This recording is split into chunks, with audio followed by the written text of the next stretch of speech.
بسم اللہ الرحمن الرحیم ان الحمد للہ نحمده ونستعینه ونستغفره ونؤمن به ونتوکل علیہ ونعوذ باللہ من شرور انفسنا ومن سیئات اعمالنا من يهده اللہ فلا مضل له ومن يضلله فلا هادی له وأشهد أن لا إله إلا الله وأشهد أن محمدًا عبده ورسوله اللهم صل على محمد وعلى آل محمد كما صليت على إبراهيم وعلى آل إبراهيم إنك حميد مجيد اللهم بارك على محمد وعلى آل محمد كما باركت على إبراهيم وعلى آل إبراهيم إنك حميد مجيد أما بعد فإن خير الحديث كتاب الله وخير الهدي هدي محمد صلى الله عليه وسلم وشر الأمور محدثاتها وكل محدثة بدعة وكل بدعة ضلالة وكل ضلالة في النار اعوذ باللہ السمیع العلیم من الشیطان الرجیم بسم اللہ الرحمن الرحیم فاتبعوا ملت ابراہیم حنیفا وما کان من المشرکین صدق اللہ العظیم رب اشرح لی صدری ویسر لی امری واحلل عقدۃ من لسانی یفقهوا قولی رب زدنی علما رب زدنی علما رب زدنی علما سبحانک لا علم لنا الا ما علمتنا انک انت العلیم الحکیم۔ ہر قسم کے حمد و ثنا، بڑائی، کبریائی، بزرگی، برتری اللہ وحدہ لا شریک کی ذات بابرکات کے لیے ہیں۔ انگنت لا تعداد بے حد و حساب درود و سلام ہوں سید المرسلین رحمۃ للعالمین جناب محمد مصطفیٰ احمد مجتبیٰ صلی اللہ علیہ وآلہ وسلم کے ذات اقدس پر۔ انتہائی قابل احترام محترم مکرم معزز سامعین کرام، گفتگو ہو رہی تھی حضرت ابراہیم علیہ السلام کے حوالے سے۔ ہم نے ابھی تک ابراہیم علیہ السلام کی دعوت اور ان کی دعوت سے جو توحید اللہ رب العالمین نے مجھے اور آپ کو سمجھانے کی اللہ تعالیٰ نے ہمیں جو توفیق دی ہے ہم نے وہ سمجھی۔ ابراہیم علیہ السلام کے دعوت کے مراحل، ابراہیم علیہ السلام کی ہجرت، پھر آپ کا اپنے بچوں کو، بیوی کو چھوڑ کر آ جانا مکہ میں، اور پھر قربانی کا قصہ، یہاں تک ہم نے گفتگو کر لی۔ اللہ رب العالمین نے اس قربانی کے بدلے حضرت ابراہیم علیہ السلام کو حضرت اسحاق علیہ السلام کی بشارت دی۔ اسحاق علیہ السلام بھی نبی اور ان کے بیٹے یعقوب علیہ السلام بھی نبی، دونوں کی بشارت دی گئی۔ اسی سلسلے کو آگے بڑھاتے ہوئے آج ہم بات کریں گے ابراہیم علیہ السلام کے اس واقعے کی طرف جب وہ حضرت اسماعیل علیہ السلام سے ملنے کے لیے مکہ آئے۔ احادیث میں ابراہیم علیہ السلام کی حضرت اسماعیل علیہ السلام سے 4 ملاقاتیں ذکر کی گئی ہیں۔ ویسے مورخین، مفسرین، محدثین نے یہ لکھا ہے کہ ابراہیم علیہ السلام کو اللہ رب العالمین نے براق عطا کیا ہوا تھا۔ آپ ہر مہینے اس براق پر سوار ہو کر فلسطین، کنعان سے مکہ آیا کرتے تھے۔ اسماعیل علیہ السلام اور اپنی بیوی زوجہ ہاجرہ سے مل کر واپس جایا کرتے تھے، ہر مہینے آیا کرتے تھے۔ چیک اینڈ بیلنس ہوتا ہے، دیکھ بھال ہوتی ہے۔ لیکن جو احادیث میں وارد ہے وہ 4 واقعات، 4 موقع ہیں جب ابراہیم علیہ السلام اسماعیل علیہ السلام سے ملنے کے لیے مکہ آتے ہیں۔ اس میں سے پہلا واقعہ وہ قربانی والا واقعہ ہے جو ہم نے پڑھ لیا، سمجھ لیا کہ جب ابراہیم علیہ السلام آئے، اللہ نے خواب دکھایا اور ابراہیم علیہ السلام حضرت اسماعیل کو ذبح کرنے کے لیے لے گئے۔ یہ پہلا واقعہ احادیث میں ملتا ہے۔ جب چھوڑ کر گئے تھے اس کے بعد یہ پہلا واقعہ 13 سال کی عمر جب آئے تھے، تب بی بی ہاجرہ علیہ السلام زندہ تھی، موجود تھی جب اسماعیل علیہ السلام کو ذبح کرنے کا واقعہ ہوتا ہے۔ واپس چلے گئے۔ اس کے بعد جو احادیث میں واقعہ موجود ہے، دوبارہ اللہ کے رسول حضرت ابراہیم علیہ السلام آتے ہیں۔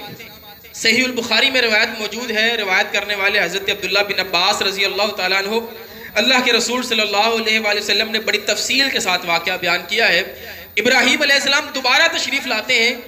اس وقت اب جب آئے ہیں حضرت ہاجرہ کا انتقال ہو چکا ہے, وہ اس دنیا میں نہیں ہے. اسماعیل علیہ السلام نے شادی کر لی ہوئی ہے. ابراہیم علیہ السلام آتے ہیں اور ان سے ملتے ہیں. اس واقعے کے اندر اللہ رب العالمین نے آپ کے اور میرے لیے بڑے سارے اسباق رکھے. ہم اس کو سیکھنے کی کوشش کریں گے. واقعہ تو آپ لوگوں نے سنا ہی ہوگا. ابراہیم علیہ السلام اپنے گھر سے چلتے ہیں لمبا سفر کر کے. جب مکہ پہنچتے ہیں حضرت اسماعیل علیہ السلام کے گھر پہ جا کر دستک دیتے ہیں تو اندر سے آواز آتی ہے, زوجہ ہے, اسماعیل علیہ السلام گھر میں نہیں ہے. اینا اسماعیل, اسماعیل کدھر ہے؟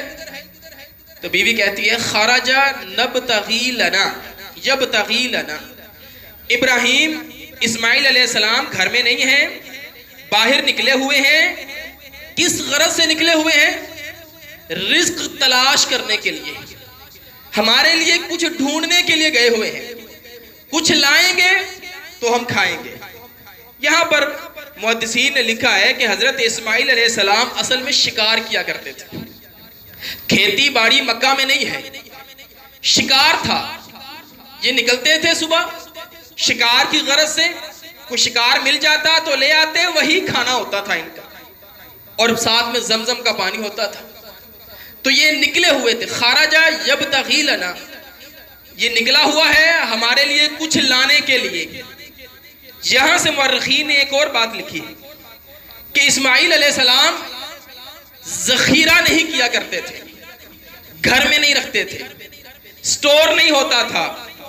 روزانہ نکلتے تھے لینے کے لیے.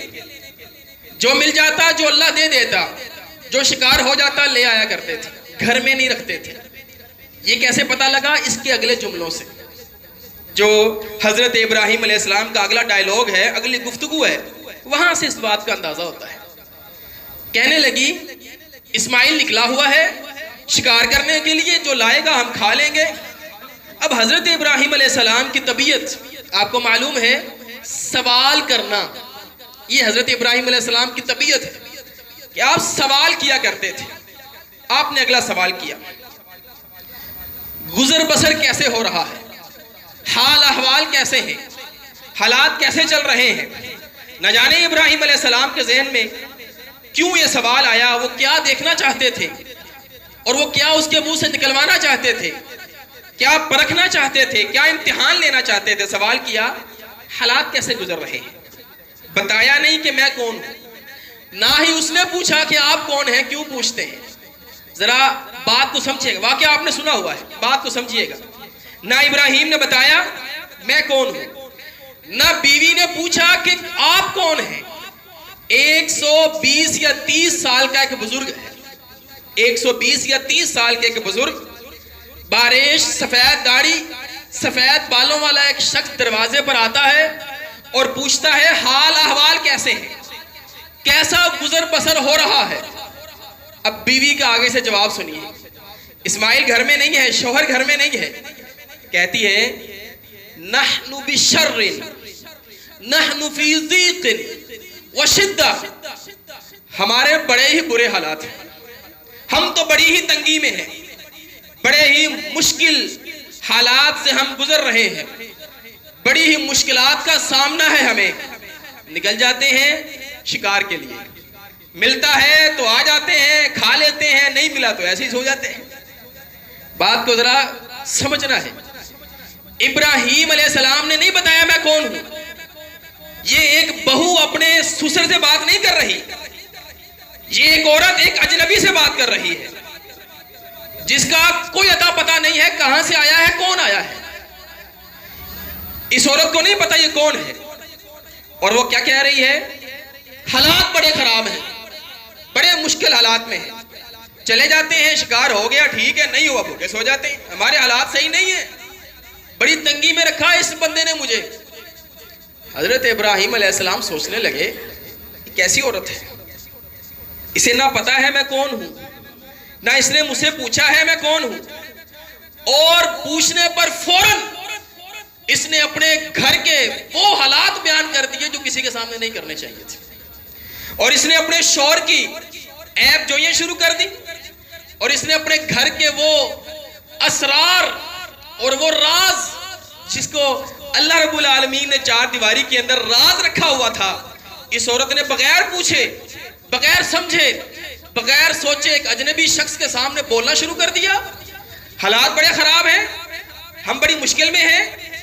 حضرت ابراہیم علیہ السلام نے کوئی دوسری بات نہیں کی۔ اب ابراہیم کو اسوہ دیکھیے، ابراہیم علیہ السلام کا طریقہ، ابراہیم علیہ السلام کی سنت، فَاتَّبِعُوا مِلَّةَ إِبْرَاهِيمَ حَنِيفًا۔ لوگوں تمہارے لیے ابراہیم علیہ السلام اسوہ ہے، سنت ہے، طریقہ ابراہیم علیہ السلام کا تمہارے لیے نمونہ ہے۔ کیا کیا؟ کوئی دوسری بات نہیں کی۔ اچھا، جب تمہارا شوہر واپس آئے، اقرائی علیہ السلام، میرا اس کو سلام کہنا، فقولی لہو، اور اس کو کہنا یغیر عتبۃ بابک، اور اس کو کہنا کہ اپنے دروازے کی چوکھٹ بدل لے، اپنے دروازے کی چوکھٹ بدل لے۔ یہ چوگاٹھ جسے آپ کہتے ہیں جو سائڈ پر لگتا ہے، فریم ایک ہوتا ہے دروازے کا، یہ بدل لے، یہ کہہ کر اور وہ بزرگ چلے گئے۔ اب یہ عورت انتظار کر رہی، اسماعیل علیہ السلام آئے، اور آتے ہی اسماعیل علیہ السلام نے پہلا سوال یہ کیا، کوئی آیا تھا؟ اور محدثین نے لکھا، اللہ کے رسول کی حدیث، اسماعیل علیہ السلام نے اس کو محسوس کیا، فیل کیا کہ کوئی آیا ہے، اسی لیے آ کر پوچھا ہے، بیوی نے نہیں بتایا، اسماعیل نے پوچھا ہے کوئی آیا تھا؟ لگتا ہے آج گھر میں کوئی آیا تھا۔ یہاں سے اسماعیل اور ابراہیم علیہ السلام کی انسیت کا معلوم ہوتا ہے کہ ابراہیم اور اسماعیل کے درمیان تعلق کتنا مضبوط تھا، کہ باپ ہو کر چلا گیا ہے لیکن اسماعیل علیہ السلام کو یہ محسوس ہو گیا کہ کوئی آیا تھا، اور آنے والی ذات بھی میرے بابا تھے، میرے ابا جان تھے، اور کچھ ایک نبی کی روحانیت ہوتی ہے جہاں سے ان کو یہ اندازہ ہوا کہ کوئی آیا تھا، جس کا ایک اور شاہد ہمیں قرآن مجید میں بھی ملتا ہے سورہ یوسف میں، کہ جب حضرت یوسف علیہ السلام نے اپنی قمیض دے کر اپنے بھائیوں کو واپس بھیجا تھا تو یعقوب علیہ السلام کو اس کی خوشبو آ گئی تھی کہ یعقوب کی قمیض آ رہی ہے۔ تو یہ نبی کی ایک روحانیت بھی ہوتی ہے۔ آ کر پوچھا کوئی آیا تھا؟ قال نعم، قالت نعم، ہاں آیا تھا۔ اب بتانے کا انداز بھی دیکھیے گا ذرا، کہتی ہے جاء شیخ کذا و کذا، ایک بزرگ آیا تھا، ایک بوڑھا شخص آیا تھا، آپ کے بارے میں پوچھ رہا تھا، میں نے کہا وہ نکلے ہوئے ہیں ہمارے لیے شکار کرنے کے لیے۔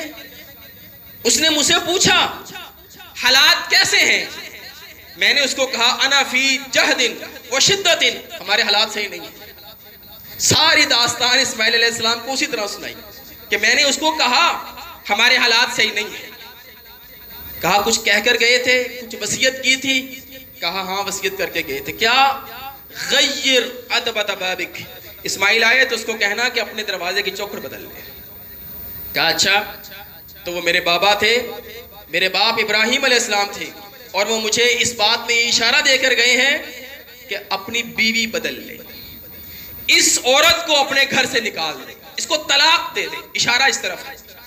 ڈائریکٹ تو اس کو نہیں کہا، یہ پیغام اگر ڈائریکٹ ہوتا شاید وہ آگے پہنچاتی بھی نہ، استفسار کرتی تم کون ہوتے ہو یہ بات کہنے والے، لیکن جیسے ہی پیغام پہنچایا حضرت اسماعیل فوراً سمجھ گئے میرے باپ تھے، مجھے کہہ کر گئے ہیں چوکھٹ بدل، چوکھٹ سے مراد تو ہے۔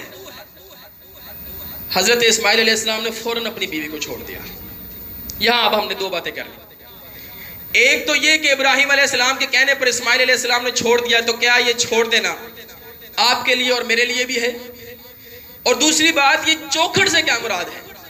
حضرت ابراہیم علیہ السلام نے بیوی کے لیے، گھر کی اہلیہ کے لیے لفظ استعمال کیا دروازے کی چوکھٹ، گویا کہ آپ کی اور میری بیوی ہمارے دروازے کی چوکھٹ ہے، ہمارے گھر کا دروازہ ہے۔ دروازے سے ہی کوئی چیز انٹر ہوتی ہے، دروازے سے ہی کوئی چیز باہر نکلتی ہے۔ یہ گھر کا دروازہ ہے، یہ گھر کی محافظ ہے۔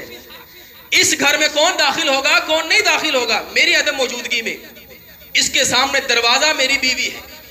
اس گھر میں دین داخل ہوگا کہ نہیں داخل ہوگا، یہ دروازہ میری بیوی ہے۔ اگر اس گھر کے اندر دین ہے تو اسی دروازے سے آیا ہے۔ سمجھ لیجئے کہ بیوی دیندار ہے، اس نے اپنے گھر کے اندر دین کو رکھا ہوا ہے، یہ کمال بیوی کا کمال ہے۔ مرد تو باہر رہتا ہے. گھر کے انٹرس اور گھر کا ایگزٹ بیوی کے ہاتھ میں ہے. کہا اپنے گھر کی چوکھٹ بدل, اپنے گھر کا دروازہ بدل. اس لیے یہ بیوی کا انتخاب بڑا اہم ہے. حضرت ابراہیم علیہ السلام نے یہاں ہمیں یہ سبق دیا ہے کہ یہ جو عورت تم اپنے گھر میں لا رہے ہو, جو بہو تم اپنے گھر میں لا رہے ہو, یہ تمہارے گھر کا دروازہ ہے. اسی سے دین اندر آنا ہے, اسی سے دین نے باہر جانا ہے. اگر تو ہوئی دیندار, دین کو اندر لائے گی, بے دینی کو باہر نکالے گی. اور اگر ہوئی بے دین تو لبرلزم کو, آزاد خیالی کو اندر لائے گی اور دین کو باہر نکال دے گی. اس دروازے کا انتخاب ذرا سوچ سمجھ کے کرنا. یہ تمہارے دروازے کی چوکھٹ ہے. حضرت ابراہیم علیہ السلام نے کہا اس کو چھوڑ دے. اسماعیل علیہ السلام نے چھوڑ دیا. یہاں پر رک کر علماء کرام نے اس چیز کا جواب دیا ہے کہ آخر ابراہیم نے کیوں یہ کہا کہ طلاق دے دو, چھوڑ دو. اور کیا آج اگر کوئی باپ اپنی اولاد سے کہتا ہے اپنی بیوی چھوڑ دے, تو کیا یہ ابراہیم علیہ السلام کا اسوہ ہمارے لیے اسوہ ہے, نمونہ ہے, سنت ہے کہ نہیں ہے؟ عمر رضی اللہ تعالیٰ عنہ نے بھی ایسا ہی کیا. حضرت عمر کے بیٹے عبداللہ بن عمر بڑے معروف صحابی, ان کی شادی ہوئی, بیوی ان کی بڑی خوبصورت, یہ بڑی اسے محبت کرتے تھے. اب محبت کا عالم یہ کہ عبادت میں ذرا کمی ہونے لگ گئی, عبادت میں سستی ہونے لگ گئی, جماعت کے ساتھ نماز ذرا لیٹ ہونے لگ گئی, مسجد کی طرف جو رجحان تھا پہلے وہ نہ رہا. عمر رضی اللہ تعالیٰ عنہ اپنی اولاد کے حوالے سے بڑے متنبع رہتے تھے, دیکھ رہے تھے کہ یہ حالات صحیح نہیں گزر رہے. آپ کو اندر ہی اندر کراہت محسوس ہوتی اور اس عورت کے اوپر غصہ آتا کہ میرا بچہ بڑا نیک تھا, مسجد کے اندر رہتا تھا, آنا جانا اس کا اللہ کے رسول کے پاس زیادہ تھا, اب اس عورت کی وجہ سے یہ مسجد میں نہیں جا رہا. حضرت عبداللہ بن عمر شادی سے پہلے مسجد میں ہی سویا کرتے تھے. یعنی ایسے نوجوان تھے مسجد میں ہی سویا کرتے تھے, سارا دن مسجد میں رہتے تھے. حضرت عمر نے کہا طلاق دے دو اس کو, طلاق دے دو اس کو. حضرت عبداللہ بن عمر سوچنے لگے میں اتنی محبت کرتا ہوں, اللہ نے اتنی محبت کرنے والی بیوی دی ہے, میں کیسے چھوڑ دوں؟ اللہ کے رسول کے پاس آئے, کہا عمر کہہ رہے ہیں طلاق دے دو, میں اسے محبت کرتا ہوں. اب مسئلہ تو اللہ کے رسول کے پاس ہی آنا تھا. اللہ کے رسول نے کیا فرمایا؟ طلق, طلاق دے دے. اے عبداللہ طلاق دے دے, تیرا باپ عمر کہہ رہے تو طلاق دے دے. حضرت عبداللہ نے طلاق دے دی, کیونکہ پہلے باپ کا بھی حکم تھا, اب اللہ کے رسول کا حکم آ گیا, طلاق دے دی. اب یہ دو شہادتیں ہمیں مل گئی, ایک نبی کی اور ایک حضرت عمر کی. حضرت احمد بن حنبل رحمہ اللہ کے پاس ایک شخص ہے, اس نے کہا جی میرا باپ مجھے کہتا ہے کہ میں اپنی بیوی کو طلاق دے دوں. امام صاحب نے کہا کوئی ضرورت نہیں طلاق دینے کی. کہا کیا مطلب؟ ابراہیم علیہ السلام نے اسماعیل سے کہا, اسماعیل نے طلاق دے دی. عبداللہ کو عمر نے کہا, اللہ کے رسول نے کہا طلاق دے دو, اس نے بھی دے دی. یہ دو بڑے, ایک نبی ہے ایک صحابی ہے, ہمارے لیے اسوہ ہے. امام احمد بن حنبل رحمہ اللہ فرمانے لگے جب تیرا باپ ابراہیم اور عمر کے مقام کو پہنچ جائے تب طلاق دے دے.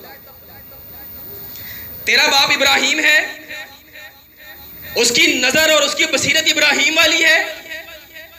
عمر کی بصیرت اور عمر کی جو نظر ہے اور گہرائی ہے, عمر کا جو ملہم ہونا ہے کہ تیرے باپ کے اندر بھی وہ خصوصیات ہیں. جب تیرا باپ عمر کے مقام کو پہنچ جائے اور ابراہیم کے مقام کو پہنچ جائے تب طلاق دے دے. تو یہاں سے امام احمد نے ہمیں آپ کو سبق یہ دیا, سمجھایا یہ کہ اب یہ کام نہیں ہوگا کہ ماں باپ کے کہنے پر طلاق دے دی جائے, ایسا نہیں ہوگا. کوئی شرعی عذر ہونا چاہیے, کوئی باقاعدہ کوئی وجہ ہونی چاہیے جس کی وجہ سے طلاق دی جائے. بہرحال حضرت ابراہیم علیہ السلام نے کیا کیا, کیوں کہا؟ پہلی بات, وہ راز جو گھر کی چار دیواری کے اندر رہنے چاہیے تھے, یہ عورت ان رازوں کو باہر نکال رہی ہے اور اجنبی کے سامنے بیان کر رہی ہے.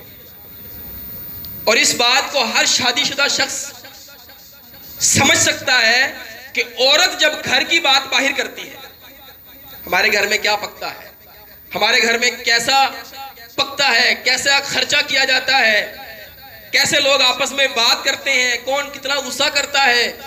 جب عورت گھر کی باتیں باہر بیان کرتی ہے تو گھر کا ماحول خراب ہوتا ہے. اس بات کو شادی شدہ احباب بخوبی سمجھتے ہیں.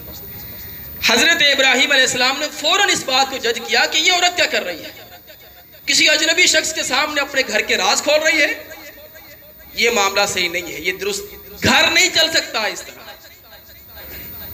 گھر صحیح نہیں چل سکتا۔ اور اسماعیل علیہ السلام اللہ کا نبی ہے اور اس نے نبوت کی دعوت دینی ہوتی ہے، اللہ کا پیغام آگے پہنچانا ہوتا ہے، اور گھر کے اندر ایک ایسی عورت ہے جو ناشکری ہے، قناعت پہ نہیں ہے، اپنے شوہر سے راضی نہیں ہے، اپنے شوہر کی شکر گزار نہیں ہے، یہ کیسے گھر چلے گا ان کا؟ یہ اسماعیل کو تنگ کرے گی، اسماعیل کو اذیت پہنچائے گی، اس کا اخلاق صحیح نہیں ہے، اس کا کردار صحیح نہیں ہے۔ اور ایک بات ذہن میں رکھیے گا، سوائے ان کاموں کے یعنی اخلاق یا گفتگو کے اعتبار سے کوئی دوسرا عمل نہیں تھا ان کے اندر کوئی بھی ایسا، کیونکہ اللہ کا یہ اصول ہے، اللہ اپنے نبی کو کوئی بدکارہ عورت نہیں دیتے۔ نبی کی بیوی کافرہ ہو سکتی ہے، نوح علیہ السلام اور لوط علیہ السلام کی بیوی کافرہ ہے، بدکارہ نہیں ہو سکتی، یہ اصول ہے اللہ رب العالمین کا، پاک بندوں کے لیے پاک عورتیں ہیں۔ اب یہاں اس عورت کا مسئلہ وہ نہیں تھا، مسئلہ یہ تھا کہ گھر کی باتیں باہر کرتی ہے۔ لہٰذا مجھے اور آپ کو یہ سبق ملا کہ ہم اپنے گھر والوں کو یہ سمجھائیں کہ گھر کی بات باہر نہیں کرنا، اور یہ بات صرف عورتوں کے لیے نہیں ہے، یہ آپ کے میرے لیے بھی ہے کہ آپ کو اور مجھے بھی گھر کی بات باہر نہیں کرنی چاہیے۔ ہمارا چونکہ واسطہ مردوں کے ساتھ ہے، آپ احباب کے ساتھ ہے، ہم سے لوگ اپنے گھر والوں کی بات کرتے ہیں، ظاہری بات ہے عورتیں عورتوں سے مردوں کی بات کرتی ہوں گی، لیکن ہم سے لوگ اپنی بیویوں کے بارے میں بات کرتے ہیں۔ بھائی ہم نے کیا لینا دینا آپ کی بیویوں سے؟ آپ اپنے دوست کے سامنے کیوں رونا روتے ہیں کہ میری بیوی میری بات نہیں مانتی، وہ نماز نہیں پڑھتی، وہ اپنے بچوں کو نہیں سنبھالتی، وہ میرا خیال نہیں کرتی؟ ہم اپنے ہی گھر کے عیوب لوگوں کے سامنے بیان کر رہے ہوتے ہیں، جس کو عام الفاظ میں پنجابی میں کہتے ہیں نا، اپنا چگا آپ ہی کھول رہے ہوتے ہیں، یعنی اپنے کپڑے خود ہی اتار رہے ہوتے ہیں کسی کے سامنے کہ میرے گھر کی صورتحال کیا۔ او بھائی کسی کو کیا پتا تمہارے گھر میں کیا ہے؟ یہ ناشکری جو اس وقت اس عورت نے کی ہے، یہ آپ کے اور میرے لب و لہجے میں اور آپ کے اور میرے مزاج میں یہ چیز موجود ہے۔ ہم جہاں بیٹھتے ہیں نا، پھر ہم بھی نہیں چھوڑتے کسی کو، نہ بیوی کو چھوڑتے ہیں، نہ اپنے بھائیوں کو چھوڑتے ہیں، نہ اپنے باپ کو چھوڑتے ہیں، نہ اپنی ماں کو چھوڑتے ہیں۔ ایک ایسی چاٹ، ایک ایسی چاشنی ہماری زبان پر لگ گئی ہے غیبت کی، کہ جس غیبت کے ضمن میں نہ ہماری بیوی بچ سکی ہم سے، نہ ہماری بہن بچ سکی ہم سے۔ او بھائی وہ نماز نہیں پڑھتی، وہ دین پر عمل نہیں کرتی، وہ پردہ نہیں، تمہیں کیا ضرورت ہے؟ مجھے کیا ضرورت کسی کو بتانے کی؟ وہ میری بات نہیں مانتی، مجھے کیا ضرورت کسی، وہ آگے بات منوا لے گا کیا؟ میری بیوی بڑی بد اخلاق ہے، کسی کو کیوں بتا رہے؟ کسی کی بیٹی ہے، کسی کی بہن ہے، تمہاری بہن کو کوئی اس طرح کہے بھرے بازار میں، کسی کی دکان پر بیٹھ کر، کسی کے اڈے پر بیٹھ کر، کسی کے آفس میں بیٹھ کر آپ کی اور میری بہن کے بارے میں کوئی کہے کہ بڑی بد اخلاق ہے، اچھا لگے گا آپ کو؟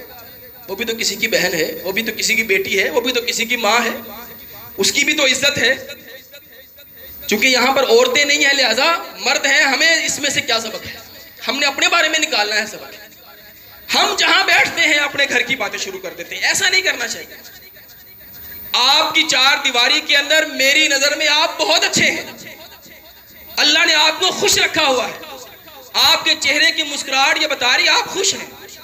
آپ کیوں اپنا رونا میرے سامنے روتے ہیں، یا کسی کے سامنے روتے ہیں، یا اپنے دوست کے سامنے روتے ہیں؟ ایسا نہیں کرنا چاہیے۔ ایک نوجوان تھے، انہوں نے اپنی بیوی کو طلاق دے دی، تو کسی نے پوچھا آپ نے اپنی بیوی کو طلاق کیوں دی؟ تو وہ کہنے لگے کہ پہلے طلاق دینے سے پہلے مجھ سے کوئی پوچھتا تھا گھر کے حالات کے بارے میں تو میں نہیں بتاتا تھا، کیونکہ وہ میری بیوی تھی، میری عزت تھی، میرا لباس تھی، وہ میں نہیں بتاتا تھا۔ اب وہ میرے رشتے میں نہیں ہے، پر وہ کسی کی بیٹی ہے، کسی کی بہن ہے، میں کیوں کسی کی بیٹی اور کسی کی بہن کے عیب آپ کے سامنے بیان کروں؟ آپ کو کیا ضرورت ہے؟ جو بھی مسئلہ تھا میرا اور میری بیوی کا تھا، ہمارے گھر کی چار دیواری کا مسئلہ تھا، ہم خود دیکھ لیں گے ان کو، ہم جانتے ہیں، ہمارا اللہ جانتا ہے، آپ کو کیا مسئلہ ہے؟ یہی کام ہم اپنے بچوں کے ساتھ کرتے ہیں، بیٹے کو سمجھاتے نہیں ہیں، پورے محلے میں، پورے شہر میں، مسجدوں میں اماموں کو، خطیبوں کو، استادوں کو شکایتیں لگا رہے ہوتے ہیں، انہوں سمجھاؤ منڈا ٹھیک نہیں ہے گا، آوارہ گردی کرتا ہے، یہ کرتا ہے، وہ کرتا ہے، اس کی بیٹھک صحیح نہیں، اس کا وہ، اس کو سمجھاؤ۔ او بھائی میری نظر میں آپ کا بچہ اچھا ہے، شریف ہے، جو ہے با کردار ہے، آپ اس کو خود ہی بے کردار میرے سامنے ثابت کر رہے ہیں، برا بنا رہے ہیں۔ اچھا پھر بچے کو جب پتہ لگتا ہے نا میرے ابے نے فلاں بندے کو میرے بارے میں یہ بات کی ہے، تو وہ عزت کرتا ہے اپنے گھر میں آ کر ابو کی؟ زیادہ دوریاں پیدا ہوتی ہیں۔ ابو جی مجھ سے بات کر لیتے، ان سے بات کرنے کی کیا ضرورت ہے؟ پھر ہر بندے کے سامنے اسی ڈنڈیروں کو پیٹتے رہنا، ایسا بچہ کبھی اصلاح نہیں ہوتی اس کی، ایسے بچے کبھی آپ اصلاح نہیں کر سکتے۔ آپ سنت سے اس چیز کو ثابت نہیں کر سکتے کہ اللہ کے رسول نے کسی سے کہا اس کی اصلاح کرو جا کر۔ بھائی آپ نے اور میں نے اپنے بچوں کی اصلاح کرنی ہے، ایک دو بندے جن کو آپ بہتر سمجھتے ہیں، مربی، کوئی استاد جس کے سامنے آپ بات کر سکتے ہیں، یہ کیا بات ہر بندے کے سامنے پورے خاندان میں ہم اپنے بچوں کو ذلیل کرتے ہیں، خاص کر کے لڑکوں کو ہم ذلیل کرتے ہیں۔ اب منڈا میری گال نہیں منتا، او بھائی کسی کو کیا پتا تمہاری بات مانتا ہے کہ نہیں مانتا، کیوں اس کو گندا کر رہے ہو، کیوں ہم اس کو برا کر رہے ہیں کسی کی نظر میں؟ وہ کسی کا استاد ہو سکتا ہے، وہ کسی کا مالک بوس ہو سکتا ہے، وہ دکان کا مالک ہو سکتا ہے، اس کے ملازموں کے سامنے جا کے اس کو ذلیل کرتے ہیں۔ چاہے ٹھیک ہے آپ کا بیٹا ہے، لیکن یہ کردار صحیح نہیں ہے۔ اپنے گھر کی چار دیواری کی بات باہر نہیں جانی چاہیے، اپنے معاملات کو خود درست کریں، اپنے گھر میں درست کریں۔ ابراہیم علیہ السلام کو اس بات پر غصہ آیا تھا، یہ بات ابراہیم علیہ السلام کو بری لگی تھی کہ یہ کیا بات ہے، ایک اجنبی شخص کے سامنے یہ اپنے سارے راز کھولی جا رہی۔ اور ہم بھی جب کسی کے پاس بیٹھتے ہیں نا، آدھے گھنٹے کے بعد وہ اپنے سارے گھر کے حالات ہمارے سامنے بیان کرتے ہیں، یہ آپ نے دیکھا ہوگا۔ آدھے گھنٹے کے بعد پوری گھر کی داستان شروع ہو جاتی ہے، ہمارے گھر میں تو یہ چل رہا ہے، میرے بھائیوں نے میرے ساتھ یہ کیا، میرے چچاؤں نے میرے ساتھ یہ کیا، میرے ماموں نے میرے ساتھ یہ کیا، ساری داستان کھول کے سامنے رہ جاتی ہے۔ نہ اب تمہارے چچا میری نظر میں اچھے، نہ تمہارے بھائی میری نظر میں اچھے، تم پر تو بڑا ظلم ہوا، تم تو مظلوم ہو۔ وہ ایک مظلوم سی شخصیت میرے سامنے بیٹھی ہوتی ہے۔ یار کیا ضرورت ہے اپنے آپ کو مظلوم ثابت کرنے کی؟ کسی کو دکھ سنا کر کیا وہ تمہارے دکھ کا مداوع کر لے؟ ایک دو شخص بڑے ہوتے ہیں، اپنی والدہ ہوتی ہے، اپنی والدہ سے آپ بات کریں، اپنے استاد سے آپ بات کریں، یہ سب کے سامنے ڈنڈورا پیٹنا یہ مناسب نہیں ہے۔ ابراہیم علیہ السلام نے آپ کو مجھے یہ سبق دیا ہے۔ دوسری بات، اس عورت کے اندر کمی تھی قناعت کی۔ قناعت کہتے ہیں جو مل جائے اس پر راضی رہنا۔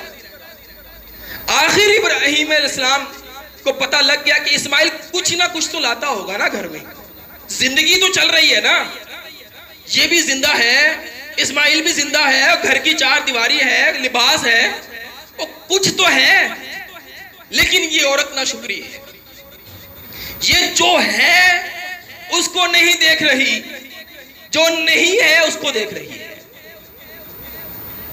قناعت کسے کہتے ہیں؟ قناعت کہتے ہیں جو اپنے گھر میں اس کو دیکھو، میرے گھر میں یہ چیزیں ہیں، میرے پاس فریج ہے، میرے پاس اوون ہے، میرے پاس کھانا پکانے کا سامان ہے، میرے پاس اتنا راشن ہے، اپنے گھر کو دیکھنا یہ قناعت ہے۔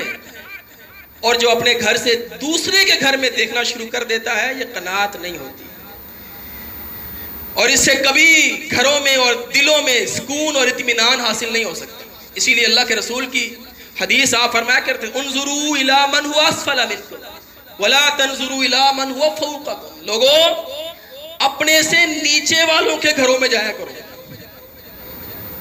اپنے سے نیچے والے دوست بنایا کرو، ان کو جا کر دیکھا کرو، ان کے حالات کو دیکھا کرو، وہ کیسے گزارا کر رہے ہیں۔ اپنے سے اوپر کے گھر میں جاؤ گے، اپنے سے اوپر سے دوستی لگاؤ گے، اپنے سے اوپر سے تعلق بناؤ گے، اس کے گھر کی چیزیں دیکھ دیکھ کر اپنے آپ کو ساڑو گے۔ اس نے اتنی عمر میں اتنا بنا لیا، میں ساری عمر ہمیں سارتی، اس کے بڑوں نے اس کے لیے اتنا کچھ بنا دیا، ساڑھے وڈے کچھ کر کے ہی نہیں گئے، کچھ جوڑ کے ہی نہیں گئے۔ اور بھائی یہ سمجھ، یہ ذہنیت تب بنتی ہے جب دوسروں کے گھر کی طرف دیکھتا ہے انسان۔ اپنے گھر میں دیکھو، بہت کچھ پڑا ہے آپ کے اور میرے گھر میں۔ اللہ کے رسول نے فرمایا جو شخص صبح اٹھا اور اس کے ہاتھ سلامت ہیں، اس کی آنکھ دیکھ رہی ہے، اس کا منہ بول رہا ہے، اس کے کان سن رہے ہیں، اس کے پاؤں اس کو چلا رہے ہیں، اور اس کے گھر میں ناشتہ کرنے کا سامان موجود ہے، بیوی بچے صحیح سلامت ہیں، تو اللہ کی قسم اس کے گھر میں دنیا کے سارے خزانے موجود ہیں، اس کو کسی اور چیز کی ضرورت نہیں ہے. یہ اللہ کے رسول کی حدیث ہے کہ دنیا کے سارے خزانے اللہ نے اکٹھے کر کے اس کو دے دیے. آپ کو آکسیجن مل رہی ہے, آپ کو نظر آ رہا ہے, آپ کھا رہے ہیں, کھانے کو اللہ نے دے دیا, کپڑا میرے بدن پر موجود ہے, اور آپ کو مجھے کیا چاہیے اللہ سے؟ کیوں میں اور آپ دوسروں کے گھروں کو دیکھیں, دوسروں کی گاڑی کو دیکھیں, دوسروں کے کپڑوں کو دیکھیں؟ جو میرے پاس کپڑے ہیں میں ان کو دیکھوں. قناعت اس طرح آتی ہے, اسی کو قناعت کہتے ہیں. کہا یہ عورت جو اسماعیل کے گھر میں ہے, یہ اسماعیل کے گھر میں نہیں دیکھ رہی, یہ اسماعیل کے گھر کے باہر دیکھ رہی ہے, لوگوں کے گھروں میں کیا ہے. ایسی عورت میرے بیٹے کے قابل نہیں ہے. میرا بیٹا اللہ کا نبی ہے, اس نے نبوت کا کام کرنا ہے, اس کے اوپر بڑی ذمہ داری ہے. یہ گھر کے مسئلے دیکھے گا یا اپنے نبوت کا کام کرے گا؟ کہا طلاق دے دو اس کو. تیسرا جرم اس کا ناشکری, قناعت, اور اس کے بعد ناشکری کرنا. ایک بھی جملہ اس نے شکر کا نہیں بولا, ایک بھی جملہ کہ چلو کچھ نہ کچھ لے آتے ہیں, کچھ نہ کچھ ہمارا خیال کرتے ہیں. آخر وہ نکلے ہوئے تھے, ان کے لیے نکلے ہوئے تھے, محنت مزدوری ان کے لیے کر رہے تھے. ایک جملہ شکر کا نہیں بولا. اور اللہ کے رسول نے فرمایا من لم یشکر الناس لم یشکر اللہ. جو لوگوں کا شکر ادا نہیں کرتا وہ کبھی اللہ کا شکر ادا نہیں کر سکتا. وہ عورت جو اپنے شوہر کا شکر ادا نہیں کرتی وہ کبھی اللہ کا شکر ادا, اور وہ شوہر جو کبھی اپنی عورت کا شکر ادا نہیں کر سکتا وہ اللہ کا شکر ادا نہیں کر سکتا. ہمارے لیے کیا ہے اس کو بھی سمجھیں, آپ کے میرے لیے کیا ہے. قناعت کی اگر بات کروں تو آپ اور میں, ہمارا مزاج بھی کچھ اس طرح کا ہے. اپنے گھر کی بیوی پر نظر کم ہوتی ہے, دوسروں کی بیویوں پر نظر زیادہ ہوتی ہے. وہ کتنی خوبصورت ہے, اس کا لباس کتنا خوبصورت ہے, وہ کیسے گھر میں رہتی ہے. اور بھائی جو ہے, جو اللہ نے دے دی ہے, بس اسی پر قناعت کرو. دل میں سکون رہے گا, قلب میں سکون رہے گا, اطمینان کی نیند سو گے. اور اگر بازار میں ہی دیکھتے رہو گے تو پھر نہ نیند آئے گی, نہ سکون آئے گا, نہ یہ بیوی اچھی لگے گی, نہ یہ بچے اچھے لگیں گے. دوسروں کے بچوں کو دیکھنا, وہ بچے دیکھو کہاں پہنچ گئے, کتنا بن گئے, کتنا کما رہے ہیں, کتنی نوکری لگ گئی ہے. اور تجھے اللہ نے اولاد دے دی, اتنا کافی نہیں ہے؟ جس اولاد کو نبی ترستے رہے, ان پھولوں کو تو دیکھتا رہا, ان کو تو سونگتا رہا, ان کو تو چومتا رہا. تیری پیٹھ پر کوئی سواری لینے والے تھے, تجھے کوئی بابا اماں کہنے والے موجود تھے, اتنا کافی نہیں ہے؟ ترقی کی ریس میں, مال کی ریس میں, دنیا کی ریس میں میں نے اپنے بچوں کو نہیں دیکھا, دوسروں کے بچوں کو دیکھا. کبھی میں نے اپنے بچے پر فخر نہیں کیا, کبھی میں نے فخر کے ساتھ اس کو تھپکی نہیں دی سب کے سامنے. پوزیشن آئے گی تو تھپکی ملے گی, نمبر اچھے آئیں گے تو تھپکی ملے گی, نوکری اچھی ملے گی تو تھپکی ملے گی, مال لے کر آئے گا تو تھپکی ملے گی. یہی رہ گیا صرف میرا بیٹا ہے, یہ کافی نہیں ہے. میری عزت ہے, میرا لاج ہے, یہ کافی نہیں ہے. جب دوسروں کے بچوں پر نظر رکھو گے تو کبھی سکون نہیں پاؤ گے, اپنے بچے کبھی اچھے نہیں لگیں گے. اپنے بچوں کو دیکھو, اپنے گھر کو دیکھو, اپنی بچیوں کو دیکھو, بس کافی ہے. قناعت کریں. شکر, میں یہاں موجود ہوں, آپ یہاں موجود ہیں, بیویاں گھر میں بچوں کو سنبھال کے بیٹھی ہیں. سارا دن آپ اور میں باہر کام کرتے ہیں, بیویاں بچوں کو سنبھال رہی, گھر کو سنبھال رہی, کپڑے دھو رہی, آپ کے میرے کام, آپ کے میرے کر رہی, کھانا آپ کا میرا بنا رہی. آپ نے, میں نے شکر ادا کیا, اس کا شکریہ کہا, اس کو جزاک اللہ کبھی کہا میں نے اس کو, کبھی میں نے اس کی تعریف کی کہ ہاں میں گھر آتا ہوں, ہر چیز مجھے صحیح ملتی ہے, تیرا شکر ہے. من لم یشکر الناس لم یشکر اللہ. جو لوگوں کا شکر ادا نہیں کرتا وہ اللہ کا بھی شکر ادا نہیں کرتا. کیا آپ نے اور میں نے اپنی بیویوں کو شکر ادا کیا ہے؟ اللہ کے رسول نے صحیح فرمایا تھا کہ بیویاں شوہروں کی ناشکری ہوتی ہیں, یہ صحیح ہے. لیکن آپ اور میں بھی اپنے گریبان میں جھانکیں, کیا ہم شکر گزار ہیں؟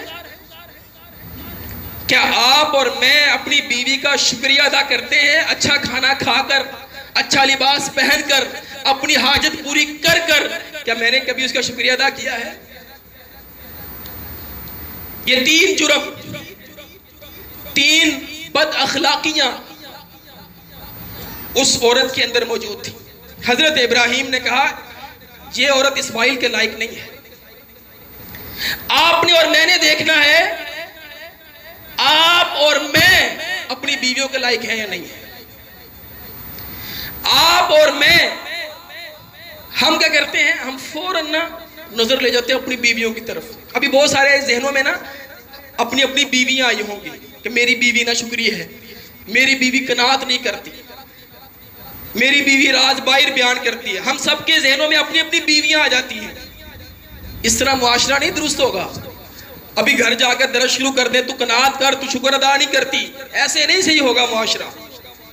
گھر جا کر اپنی بچی کو سمجھاؤ, اپنی بہن کو میں اور آپ سمجھائیں, بیٹا میری بہن تو نے صبر کرنا ہے, تو قناعت والی ہو, تجھے شکر آنا چاہیے. تو جو اپنے گھر جائے اپنے گھر کے راز آ کر ہمیں نہ بتانا. ہم اپنی بیویوں کو نشانہ بنا رہے ہوتے ہیں, بچیوں کو کیوں نہیں سمجھاتے, بہن کو کیوں نہیں سمجھاتے؟ یہ باتیں میری اور آپ کی بیوی کے سمجھنے کی نہیں ہیں, ان کو سمجھانے کی نہیں ہیں. یہ باتیں اپنی بچیوں کو اور اپنی بہنوں کو سمجھانے کی ہیں. کیونکہ میری بیوی تو پیچھے سے سمجھ کر آ گئی جو سمجھ کر آئی ہے. میری بیوی وہ تربیت لے کر آئی ہے جو پیچھے سے لے کر آئی ہے, اپنے ماں باپ سے لے کر آئی ہے. میری بچی میری تربیت لے کر آگے جائے گی. اس کو ذہن میں رکھیے. آپ نے اور میں نے بیویوں کی تربیت نہیں کرنی, نہ ہونی ہے. اللہ کے رسول نے فرمایا یہ تو پسلیاں ہیں, یہ ٹوٹ جائیں گی. بچے تو آپ کے میرے پاس ہیں نا, بچوں کو تو میں اور آپ تربیت دے سکتے ہیں نا. اس کو تو صبر, حوصلہ, قناعت, شکر اور راز کو اپنے اندر رکھنا دبا کر, یہ چیز آپ اور میں سکھا سکتے ہیں نا. بیویوں پر نہیں دیکھنا, بچوں پر محنت کرنی ہے. جس طرح بیٹی میں کرنی اسی طرح بیٹے میں بھی کرنی ہے. ہم کیا کرتے ہیں؟ بیٹوں کو بالکل لاؤبالی چھوڑا ہوا ہے, کوئی توجہ ہی نہیں بیٹوں پر. جو مرضی کرے, جہاں سے مرضی سیکھیں, بیٹیاں سیدھی ہونی چاہیے. نہیں بھائی, ایسے بیٹے کو جب تم کسی کی بیٹی لا کر دیتے ہو تو پھر وہ ظلم کرتا ہے. قصوروار آپ اور میں. آپ نے اور میں نے اپنے بچوں کو, اپنے بیٹوں کو بیویوں کے یا عورتوں کے حقوق اور ان سے بات کرنے کا سلیقہ, ان سے بات کرنے کی آداب جو اللہ کے رسول نے آپ کو مجھے سکھائے, ہم نے نہیں سکھائے ان سے, وہ یہ سیکھے سکھائے ہیں. بیاہ کر دے وہ سدھا ہو جائے گا. یہ عجیب معاملہ ہے. کسی کی بیٹی لا کر ایک خراب اور نشہ کرنے والے اور غصہ کرنے والے, بہنوں پر ہاتھ اٹھانے والے اس شخص کو لا کر دے دیتے ہو اور کہتے ہو شادی ہو جائے گی, صحیح ہو جائے گی, شادی ہو جائے گی, صحیح ہو جائے گی. پھر وہ نہیں صحیح ہوتا تو پھر کیا کرتے ہو؟ ابھی پچھلے دنوں ایک باپے کی ویڈیو آئی نا, بزرگ آدمی ہے بیچارہ, بتا رہا ہے اپنی بیوی کی, اپنی بیٹی کی داستان کہ میں نے دوسری شادی اپنی بیٹی کی ایک جگہ پر کی ہے تو وہ میری بیٹی کو مارتا ہے. میں نے کئی دفعہ سمجھایا, نہیں سمجھتا. اس دفعہ اس نے ایسا مارا کہ اس نے کاٹا ہے میری بیٹی کو دانتوں سے اور گوشت باہر نکال دیا. اور میں نے جا کر جب اپنی سمجھن سے بات کی تو کہتی اس نے مذاق کیا تھا, مذاق میں لگے ہوئے تھے, وہ ذرا زیادہ ہو گیا. پھر ایسے نوجوان ان کو دیکھ کے کہتے ہیں صحیح ہو جائے گا, شادی کے بعد صحیح ہو جائے گا, خود ہی صحیح ہو جائے گا, جب ذمہ داری آئے گی نا خود ہی ٹھیک ہو جائے گا. کیسے ٹھیک ہو جائے گا؟ ابھی تک ٹھیک نہیں ہوا, آپ سے مجھ سے ٹھیک نہیں ہوا, اب ٹھیک ہو جائے گا. تو یہ تربیت اپنی اولاد کی, اپنی بہنوں کی, اپنے بھائیوں کی آپ نے اور میں نے کرنی ہے, اپنی بیویوں پر نہیں. ان پر بھی کریں محنت, لیکن اولاد کو دیکھیں آپ اور. حضرت ابراہیم علیہ السلام نے طلاق کا حکم دیا, دوبارہ آئے کچھ عرصے کے بعد, دوبارہ گھر میں آئے, دستک دی, کون؟ کہا اے نا اسماعیل, اسماعیل کی طرح خارج یبتغی لنا, گیا ہوا ہے ہمارے لیے کچھ لانے کے لیے. وہی جواب بالکل. گھر میں ابھی بھی کچھ نہیں ہے, حالات ابھی بھی ویسے ہی ہیں, گھر میں کچھ نہیں, شکار کے لیے گئے ہوئے ہیں. اچھا حالات کیسے گزر رہے ہیں؟ نحن بخیر, بڑے اچھے حالات میں ہیں, بڑے اچھے حالات میں ہیں. اثنت علی اللہ, اللہ کا شکر ہے, الحمدللہ, اللہ کا بڑا شکر ہے, سب کچھ ہے ہمارے پاس. حضرت ابراہیم بڑے متاثر ہو گئے, بات کو آگے بڑھایا. ما طعامکم, کھاتے کیا ہو؟ کہ اللہ گوشت کھاتے ہیں. ما شرابکم, پیتے کیا ہو؟ الماء, پانی پیتے ہیں, زمزم پیتے ہیں. اللہم بارک لہم فی اللحم والماء. ابراہیم نے جب یہ جواب سنا تو دل سے دعا نکلی, اللہ ان کے پانی میں برکت پیدا فرما, اللہ ان کے گوشت میں برکت پیدا فرما. اللہ کے رسول نے فرمایا یہ ابراہیم کی دعا ہے کہ آج تک زمزم بھی جاری ہے اور سعودیہ میں کبھی گوشت کی کمی نہیں, گوشت کی کمی نہیں. کیونکہ یہ اسماعیل کی نسل میں سے ہے، یہ ابراہیم کی دعا تھی۔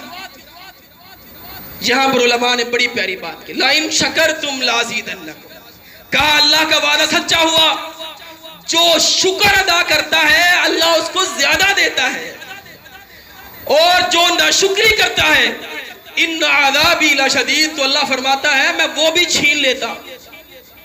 کہا اسماعیل آئے تو اس کو کہنا، ایک بزرگ آئے تھے اور کہہ کر گئے ہیں اپنی چوکھٹ کو قائم رکھ، اسی کے ساتھ زندگی گزار، یہ تیری شکر گزاری کا صلہ ہے، تو نے شکر کیا ہے، اب تو نبی کی صحبت میں رہے گی، اب تو نبی کی بیوی بن کے رہے گی، اب تو اسماعیل کی زوجہ ابراہیم کی بہو رہے گی، اور محمد کی نانی اور دادی بنے گی صلی اللہ علیہ وسلم۔